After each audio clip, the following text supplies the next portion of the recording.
Ivan Seventeen dan istri barunya Citra Monica berharap bisa segera memiliki momongan.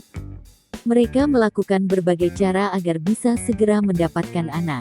Satu di antaranya dengan menjalani program bayi tabung. Bahkan Ivan Seventeen mengaku harus menyuntikkan obat ke perut sang istri setiap malamnya jelang tidur. Ivan Seventeen mengungkapkan setiap malam dirinya menyuntikkan obat ke perut sang istri. Hal itu dilakukan selama 4 hari berturut-turut. Ivan pun berterima kasih kepada istrinya karena sudah memberikan kepercayaan kepada dirinya.